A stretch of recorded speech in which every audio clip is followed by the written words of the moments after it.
Oscar BEVIS, IFL TV, MTK Global, delighted to be joined by heavyweight Hosea Stewart. How are we, mate? I'm all good, thank you. Good, good. I reached out to you, Hosea, because a bit of spotlight was shone your way with a recent Sky article. Tons to talk about. I'm sure you got loads of good tales to tell. Well, I suppose really the article came about because of the link between you and Anthony Joshua, and I don't want to centre it around that too much, but there is an infatuation nowadays with who's in whose camp, who's sparring who. We saw it with the Warren Joyce. Everyone wants to know nowadays who's in camp who. Like, there's a massive interest in that sort of stuff in boxing at the moment. Yeah, rightly so. There's a few good names in the camp. A lot of good guys to work with as well, you know, experienced guys, world title challengers, the world champion himself. So it was a great environment to be in. Tell us a little bit about how the journey started in boxing for you, because obviously you do have your own boxing story. Basically, boxing's always been in my family, really. Like, all my cousins used to box, my granddad used to box. Anytime there was big fights, and, you know, the family would be watching, but I didn't really have an idea how to start. So, like, you know, it's always one of those things that I just thought, yeah, it would be good to do, but I don't know how to do it, how to get started. But one time, my cousin took me to the gym, you know, keep me occupied, get me doing the right things, and I loved it. I went for about 5 or 6 sessions with him, so I trained for about 2 weeks. And because it was quite a way away, because I'm from Wolves, and I was training in Warsaw with him. So, you know, I kind of knocked on the head of it because I was still a bit young. But, you know, it was always on my mind. And then once I turned 18, I just thought, you know, I need to go for it, find the gym, get in there, get training, get started. And yeah, once I stepped in the gym, that was it, man. I knew that was for me. We hear a lot about sort of fighters and the choices they could have made and gone down the wrong path. Was that wrong path something that was appealing to you at one point in your life, would you say, and boxing perhaps drew you away? Yeah. I wouldn't say appealing, but it was just there, you know, it's just what's around, what you're surrounded by. It's every day, really. So it's one of those things, you either do one thing or the other thing's happening. So I chose boxing.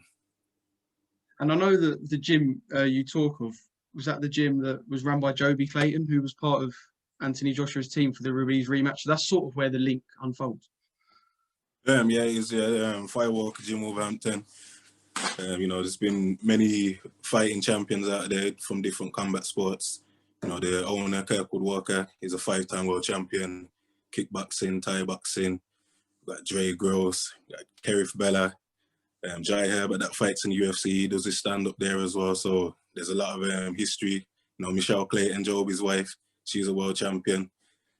So being in that environment, it was already seeing that vision, seeing what it was about.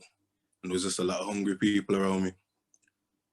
And you have done some amateur stuff yourself. You're not just, because like I said, a lot of it will be focused around, oh, he was in AJ's camp, blah, blah. But you have stepped in the ropes. You've done some amateur work yourself. So you're not just a sparring partner. You've been competing as an amateur. Yeah, I've been competing just over 2 years now. 2-time Midlands champion. Got to the AVA's semi-finals and the national final as well. And won the GB championships as well. So done a little bit. Still got a lot to do. I do have to ask, actually, because when I read that Sky article, it said Brum with a thick Jamaican accent. So I take it you Jamaican background, because it did say that. And it's not the thickest Jamaican accent in the world, but that is what it said. Yeah, like, you know, grew up in Birmingham, come to Wolverhampton. And yeah, that's my domain, man, West Midlands. Good stuff. And then I suppose, I don't know, a bit of a jump maybe, but one day you're hit with a call about Anthony Joshua's camp. I mean, madness. Didn't he want you to hit a weight target as well before joining up? Yeah, basically what happened, I had a really, really busy first season and a half. I had about 17 fights in just over a year and a half, but I was fighting with a fractured wrist. Then in my last fight, snapped. Was out for about just over a year. Started to come back, started to build up the strength of my wrist. You know, I couldn't even do press-ups, pull-ups, anything like that. Couldn't punch. The minute I'd punch, my wrist would go all flappy. So I had to build that back from scratch. And then, you know, during that time, put on a bit of size. So, you know, obviously as I was coming back, I had to keep chipping away. Opportunities were coming. You know, Joe we got in there with AJ. He's like, you know, you're going to be perfect sparring for this, for that. And I'm like, ooh. So he's like, you know, you got to Gotta get the weight down, man. Show them what you're about. You know, 'cause there's no point bringing me at 10%, because even though I can still manage myself, it's not the finished article. It's not me that they're looking at. It's not, you know, obviously when you're sparring, you want to take the most from it. If you're not in your peak condition, you're not going to take the most from your sparring. You're not going to perform your best in your fights. So rightly so, yeah, get the weight down. And then said the opportunities there. Obviously, it took me down the start of last year to do a bit of sparring with AJ, you know, a bit of technical work, moving around. Like what you're seeing, went up a few more times. Originally it was going to be in camp, and then obviously COVID happened, things got pushed back. And yeah, so over the summer kept working. Then the call came again, you know, the fight's on, we'd like to have you in camp, you know, just keep working. And that was it from there, you know, from the first week onwards. It was just good, man, getting the rounds in between AJ, you know, all the other top guys that was in camp, sparring every week. Yeah, it's good stuff, man, good stuff. What was the reaction like from your mates? Because I put a couple of pictures up when I've done interviews with like David Hay. My mates are like, "Oh my God, you met David Hay, blah, blah." So I can imagine putting up pictures of Anthony Joshua, all your mates just fell in your phone and all that. And I bet the response was mad. Response was mad, yeah, but you know what? A lot of the people around me, they're all expecting it anyway. They've all said it from day one, you know, we expect to see you here, there, you're going to be the man, you know, all them kind of thoughts, and they believe it, and they know it's going to happen. So, you know, when it did happen, it was like, I told you. Because, you know, when I got in my first national final, one of my gym mates, who is on GB as well, Ben Whitaker, he just sent me a video over, and it was AJ saying good luck in the finals and stuff. So already that was a, jeez, you know, that's after about, you know, that was my 5th fight or my 6th fight. I was like 2 months into my career. And I thought, jeez, everybody was like, no way. But yeah, I kind of seen it coming. But it was just good to be a part of finally, man. You can't do nothing but learn and take the best from that. And I can imagine his circle's quite closed on as well. You know, he's not the sort where, especially nowadays, media can rock up, burst through the door, stick a camera in his face. It's all quite private. Does it take a lot to be let into his circle, if you will? I just think you have to be genuine with him. If you see him, if you're a nice character, I guess, yeah, talk with everyone. Like I said in the Sky interview, you know, nobody's kind of pushed out in the camp. There's no outsider feeling.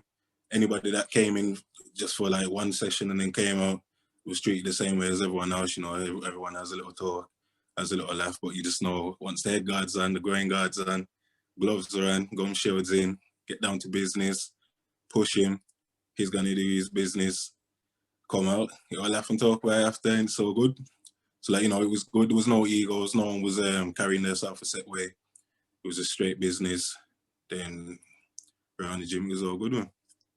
I was gonna say, because the training itself, we see videos of AJ lashing hooks at heavy bags and whatnot. But I bet you boys have it right off though. You definitely have a good time because it's like a little Sheffield family down at the institute, and you must all have a laugh as well. Yeah, definitely. You know, because you basically with everyone every day. So you know, everyone just carries each other, bounces off the vibes. So good, you know. Someone will come with a few jokes. You know, it's just good, man. Keep the energy going. It's good to be in that environment rather than it being you know, a bit gloomy and everybody's just got a chip on their shoulder for whatever reason. So it's good to have that energy there. Everyone's helping everyone. You know, if I finish sparring, whoever I'm sparring with or whoever's watching, I come over and say, "Oh, that was good," or "You could do this more." You know, I like how you did this, and it's good. Same with when I'm sparring AJ, you do what he's doing. If I catch him with something, you say, "Yeah, that was good. You should do this more," and you know, you get advice. And it's good, you know, just like I said, it's no egos, everything's just nice. It's just a good environment. Well, like you said, ultimately you are there to work, and the work you're in for is essentially to try and replicate Tyson Fury from what we've heard. I mean, I suppose there is a compliment in there somewhere, being able to replicate the movements of a world heavyweight champion. It's no mean feat. Definitely, yeah, but I'd always say that's been my style anyway, because I used to watch a lot of Muhammad Ali. You know, a lot of the guys, they were all up on their toes, all about head movement, all about the jabs. You know, that's me. I love that style of boxing. And yeah, so obviously me taking that on, naturally I'm gonna be kind of like you know, Fury based fighter, but I can mix it up as well. So it's good to have them. Yeah, I mean, it isn't just like you said, Anthony. You've spent time around. From your Instagram, you can see you've done work with Martin McCauley, David Adelaide, Big Fraser Clark. I think I saw Brian Jennings in there as well. I feel like heavyweights give each other a lot of work, like especially over here. Is it just broadcast more because it's heavyweights? Because we always see like heavyweights all knocking about and helping each other that you perhaps don't see with the lower weights. Is it just because it's broadcasted to us more, or is there like a little heavyweight union? Hard to say really, but as heavyweights, there ain't many good heavyweights. You know, there's quite a few heavyweights about, but there's not good ones to replicate a world level standard. So if it's there, take it, man. Shouldn't, regardless whether you might be rivals or if you think you're gonna fight a couple fights down the line or whatever, get the work in, develop your skills. Then in the fight, you bring in your other things, and that's why you add more to your game. So you're not just one track dimension. You know that from sparring, this guy can work on X, Y, Z. Build from that. If we fight, I got this and this to bring in, or I'm gonna add more to it. Simple as that. There's no point limiting your sparring or, you know, staying away from anyone because they might see that you got a shot on you or whatever. You know, get the work in and spar, develop yourself. Love it. And what's the situation for you now? Because obviously COVID sort of obliterated the amateur scene. Olympics under threat. We've heard the WSB might make a return, but the pros must have an appeal to you now. Being around those guys, the pros must have a little appeal. Yeah, most definitely. Because I've always said the latest I want to turn pro is 23. Not that there's any rush, but you know, I've always set that little target. I'm 23 now. You know, like you said, the amateur scene's been shut down a little. But for me at the moment, the best thing for me would be whatever's going to keep me busy, keep building my experience, and you know, keep me heading in the right direction for my career. So at the moment, just weighing up my options, seeing what the best move will be. You know, if there's no news from the amateurs, then, you know, I don't really want to be waiting around another year or anything. Just waiting around. You know, I'd rather get in there, get the ring rust stuff, and start building my career. But yeah, just whatever happens. You know, we're just gonna go for the best choice. Well, I spoke to Big Sol Dakers, who I know you fought in the amateurs, and I said we don't need more heavyweights in the UK. But as many, you know, we don't need any more. But if there is more, then good, because we want heavyweights. We want guys who are going to put us on the map and keep us on the map. So as a Brit, not just as a heavyweight, as a Brit, it's a good time to be a heavyweight as well. You know what? It's I do believe it's exciting times for the heavyweights because there is a lot of good guys coming through. And I believe this is a good era that we're coming into. I think the next 10 years or so should be a lot of good fights, big fights. And, you know, there's a lot of hungry, up-and-coming people that they've all got big goals. So, you know, that's exciting as well because it's so good having people that you can just wipe out. But, you know, you want that challenge. You want those fights that are going to kick some hunger into, you know, you just want to go out there, perform, show who's the best. And at the end of the day, you know, it's pleasing. Boxing wins after that because everybody gets what they want. You get good fights. You know, the rest comes after. Amen. That's what we want to hear. Jose, thanks for jumping on with me. I've sort of avoided the asking you about Joshua and Fury question because I know as an amateur yet we're not going to sort of try and make any enemies yet. But have you got a message perhaps to any promoters, because you know your name's out there now? There might be some promoters sniffing about.